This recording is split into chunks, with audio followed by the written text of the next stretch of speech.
NEET paper leak के बाद विपक्ष ने गृह मंत्री अमित शाह और बीजेपी ने राहुल गांधी के खिलाफ मोर्चा खोल दिया है। आज संसद भवन परिसर में विपक्ष ने जोरदार प्रदर्शन किया और जमकर नारेबाजी की।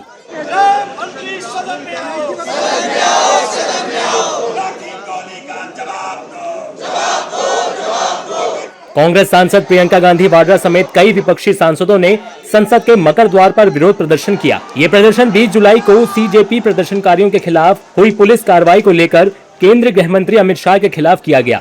मोदी सरकार से कांग्रेस सांसद पूछ रहे हैं कि दिल्ली में छात्रों पर गोली चलाने का आदेश किसने दिया। वहीं बीजेपी राहुल गांधी की माफी की मांग कर रही है। किस बात की माफी? 21 बच्चों ने नीट पेपर लीक के बाद आत्महत्या कर ली, इसके लिए माफी? 22 लाख बच्चे नीट पेपर लीक के बाद प्रभावित हुए, इसके लिए माफी? पैलेट गन चलाने के लिए माफी? AK-47 चलाने के लिए माफी? बच्चों पर बच्चियों पर लाठियां चलाने के लिए माफी? उनको प्रताड़ित करने के लिए माफी? उन पे बर्बरता करने के लिए माफी? इन सब के लिए माफी इस देश के प्रधानमंत्री को, गृह मंत्री को, पूरी भाजपा सरकार को मांगनी चाहिए। राहुल गांधी किस बात के लिए माफी मांगनी पड़ेगी। आप इस तरह से झूठ नहीं फैला सकते और आप इतने गंभीर आरोप किसी पर नहीं लगा सकते, तो माफी तो उनको मांगनी पड़ेगी। विपक्ष मोदी सरकार पर लगातार हमलावर है। संसद से लेकर संसद भवन परिसर तक घेरने की रणनीति पर काम कर रहा है। जंतर मंतर पर भले ही छात्रों का आंदोलन खत्म हो गया हो, लेकिन विपक्ष की सियासत कम होने का नाम नहीं ले रही है। वहीं सत्ता पक्ष भी मोर्चा संभाले हुए है। Videos are aware everywhere.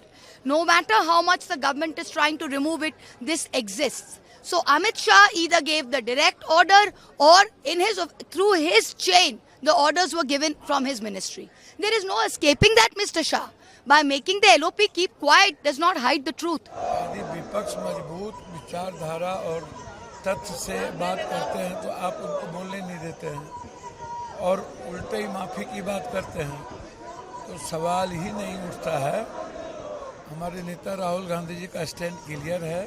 उनका कोई बात तथ्य पे आज तक हुआ है क्या? राहुल गांधी का सारा बात निकाल लीजिए। इसी तरह SIR पे बिहार में बोल रहे थे और यात्रा कर रहे थे। कोई बात आज तक तथ्य पे वो बोले हो। जब भी कोई घटना होती है इस तरह की, तो पुलिस का काम है क्राउड को कंट्रोल करना और ऑन स्पॉट मजिस्ट्रेट डिसीजन लेता है अगर कोई फायरिंग भी करनी है या कैसे क्राउड कोई मंत्री जा करके करता है क्या? माननीय अमित शाह जी डरते नहीं हैं, आप उससे डरते हैं। वो डराने वाले आदमी हैं। डराने वाले किसको? जो देशद्रोही ताकत है, जो आतंकवादी है, जो नक्सलवादी है, जो देश को टुकड़े टुकड़े करने की साजिश रच रहा है, वो सारे लोग उनसे डरते हैं। मॉनसून सत्र में सियासी तूफान के बीच माफी पर पॉलिटिक्स हाई है।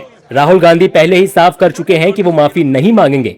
अब देखना होगा कि लोकसभा में गृह मंत्री अमित शाह विपक्ष के आरोपों का क्या जवाब देते हैं।